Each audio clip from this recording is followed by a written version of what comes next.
সেই যে সুড়ঙ্গ দিয়ে সিনেমার জগতে ঢুকলেন, তারপর ১.৫ বছরেরও বেশি সময় কোথাও ছিলেন না আফরান নিশো।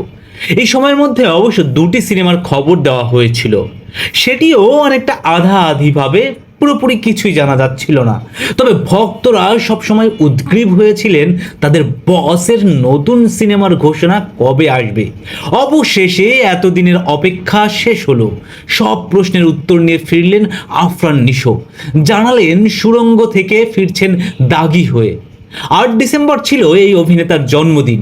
বিশেষ এই দিনে ভক্তদের ইচ্ছে পূরণ করেছেন বস, তাও অনেকটা রাজকীয় ভঙ্গিমায়। ঝোড়ো হাওয়ায় তুমুল আওয়াজে আসেন তিনি।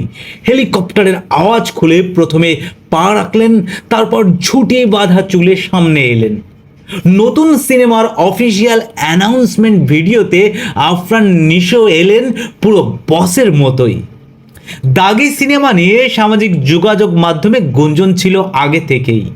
জানা গিয়েছিল এটি বানাবেন শিহাব শাহীন, আর আগামী ঈদে এটি মুক্তি পাবে।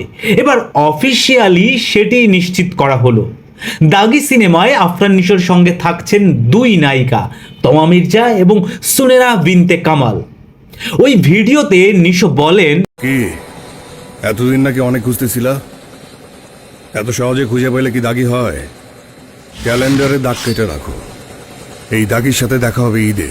তবে দাগি সিনেমার শুটিং ও শিডিউল এবং লোকেশন এখনই বলতে চাননি নির্মাতা ও প্রযোজনা প্রতিষ্ঠান সংশ্লিষ্টরা। ধীরে ধীরে সিনেমার সব তথ্যই জানানো হবে বলে জানিয়েছেন তারা। এদিকে সিনেমাটি নিয়ে বেশ উচ্ছ্বসিত নায়িকা সুনেরা। এর আগে ন ডরাই, মশারি, অন্তর্জালের মতো সিনেমা দিয়ে নিজের জাত চেনানো সুনেরা দাগিতেও দর্শকদের হৃদয়ের দাগ কেটে যাবেন বলে আশা করা হচ্ছে। অন্যদিকে বেশ কয়েকটি ব্যবসা সফল সিনেমার নায়িকা তমা মির্জা তো সুড়ঙ্গতে নিশোর সঙ্গে জমিয়ে দিয়েছিলেন। দাগিতেও সেই ধারা অব্যাহত থাকবে বলে আশা ভক্তদের। এদিকে আফরান নিশো সবসময় বলে এসেছেন তিনি গতানুগতিক ধারার বাইরে গিয়ে সিনেমা করতে চান, যেখানে গল্পটাও একটা চরিত্র হবে। সেই দিক থেকে দাগির গল্পটা তার খুবই ভালো লেগেছে। দর্শক, আমরাও আশা করছি দাগি আপনাদের সবারই ভালো লাগবে।